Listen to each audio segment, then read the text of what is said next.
Hello friends, myself Dhanashree भोगरे।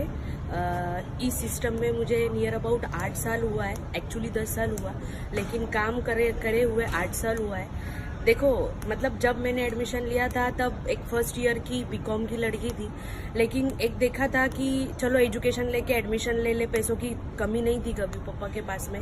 लेकिन सोचा कि क्यों करना है ये। बहुत लोग मुझे पूछते हैं कि तुमने स्मार्ट वैल्यू क्यों किया, तो एक ही सपना था। मतलब ये यहाँ पे आके हुआ। एक्चुअली देखा, कोर्स करके एडमिशन लेना है और कहाँ ना कहाँ जाके जॉब करना है, ये मेंटालिटी से मैंने एडमिशन लिया था।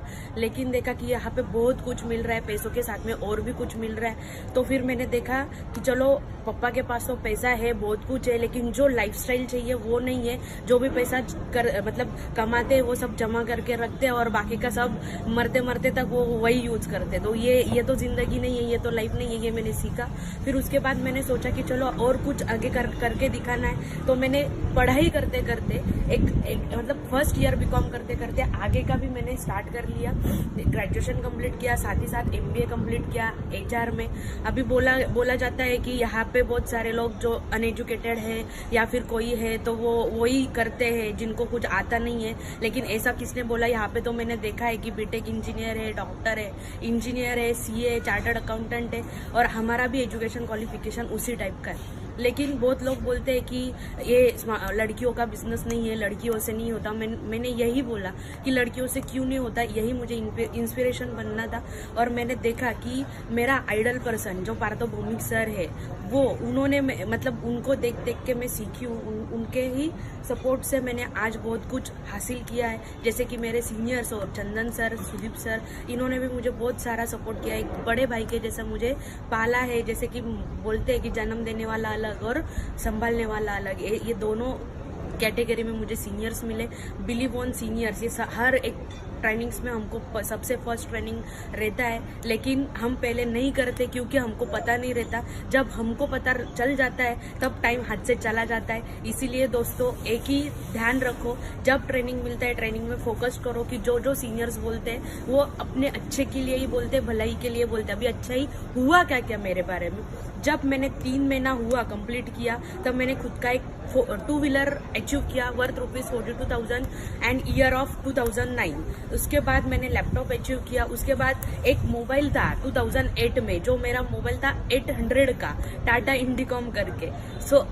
बहुत हंसी आती है सोच के कि एक दिन ऐसा था कि वो कूपन में मुझे मिला हुआ फोन लेकर मैं क्या कर रही थी, बिजनेस कर रही थी। लेकिन आज ऐसा मेंटेलिटी हुआ है, जो भी आईफोन का सीरीज निकलेगा वो फर्स्ट आईफोन मेरे पास होना चाहिए। ये मेरा स्मार्ट वैल्यू ने ड्रीम सेट बना है। आईफोन 4 से लेकर 5 से लेकर आज मेरे हाथ में आईफोन XR 10R, जो अभी रिसेंटली मार्केट में 128 GB, जिसका रेट है मार्केट में अभी 82,000, वो मेरे पास है। ऐसे बहुत सारे फोन से टैब हो गया, सब कुछ हो गया। लेकिन एक ही है कि जो भी न्यू आएगा और भी मैं लेते जाऊंगी। ऐसा कुछ नहीं है कि स्मार्ट वैल्यू से कुछ पॉसिबल नहीं है। ये तो हुआ एक छोटा सा।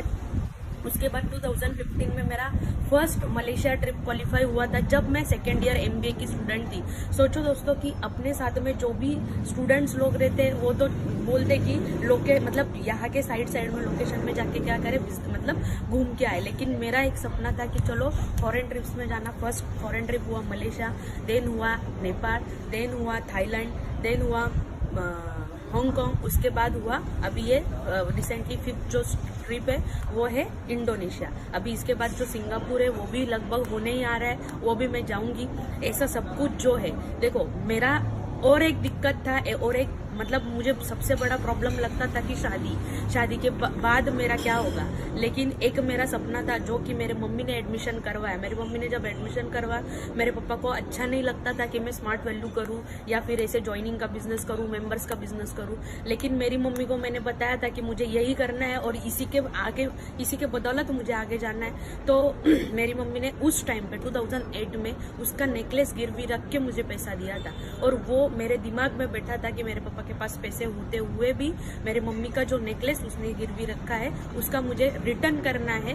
तो आज मेरे पापा भी मेरे साथ में है, मेरी मम्मी भी मेरे साथ में है। वो मम्मी का जो रिटर्न करना था वो तभी मैंने 2011 में मेरी मम्मी को 1.5 लाख का मंगलसूत्र गिफ्ट किया था।